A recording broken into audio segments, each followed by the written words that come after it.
Iya, baik. Jadi gini, Ain ini Bapak sekalian sejak zaman Nabi kan sudah ada ya. Jadi ini dibuka lagi sessionnya khusus buat Kakak Dewi. Karena ini kita juga kurios ya. Ya. Jadi Ain itu teman-teman sekalian adalah penyakit yang disebabkan oleh bisa karena ujian pujian, bisa juga karena hujatan, kebencian, intinya hati yang bermasalah. Ya termasuk ke anak juga itu bisa kena ain meskipun orang tuanya memujinya.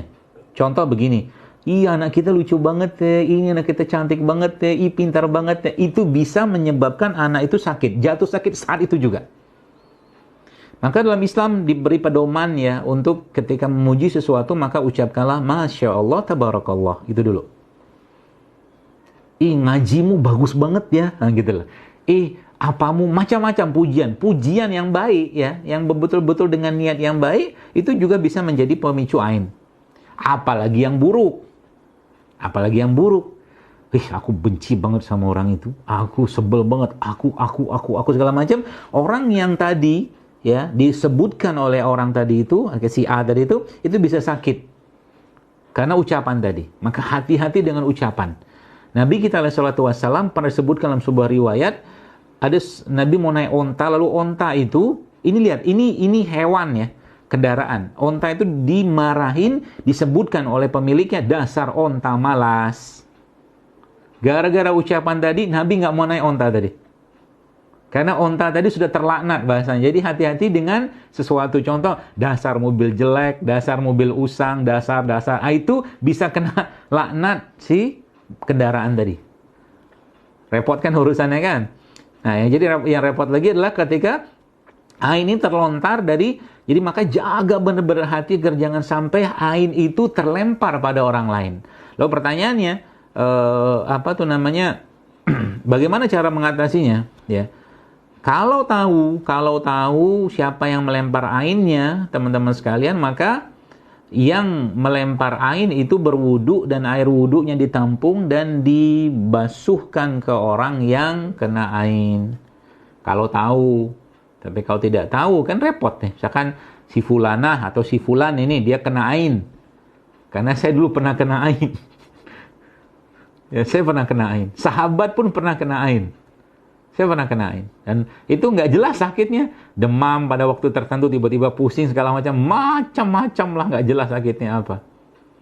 Ya, maka hati-hati dengan ain ya. Nah, tadi kalau tahu ya pakai air wudunya orang yang melempar tadi. Tapi kalau tidak tahu maka diruqyah pakai daun bidara. Daun bidara 7 butir, 7 lembar diambil tumbuk, masukin dalam satu baskom atau ember, kasih air, terus dibacakan. Nanti ada tuh bacaan ruqyahnya, nanti bisa dilihat lah di browsing, itu dibeli bukunya banyak tuh. Nah, makanya bagaimana cara kita menghindari ain? Nah, zikir pagi petang jangan lepas, sodakoh jangan lepas tiap hari ya. Kemudian apalagi ya, baca Quran, berbuat baik ya, itu termasuk yang salah satu cara mencegah ain tadi ya. Termasuk kita bertaus ya, kalau misalkan ada mengalami hati yang tidak tenang atau apa, bertaus minasyaitonirrajim. Atau mungkin kan kalau teman-teman lihat tuh kan kata Nabi SAW, zikir pagi itu akan melindungi seseorang sampai sore harinya, kan gitu. Nah, sore hari suruh zikir petang kan, antara ba'da asar sampai maghrib.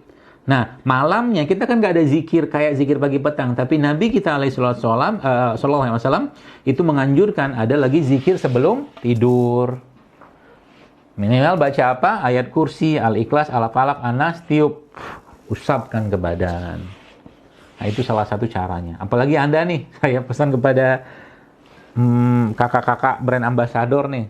Anda harus jaga banget ain ini karena serem. Ya. Kalau udah kena ain tuh, bahkan Nabi SAW mengatakan, kalau bukan karena rahmat Allah, maka akan banyak umatku yang mati karena ain. Coba, ngeri kan? Jadi hati-hati. Ya, maka salah satu caranya adalah berzikir ya. Tadi saya katakan berzikir, baca Quran ya, sedekah, itu akan menghindari ain.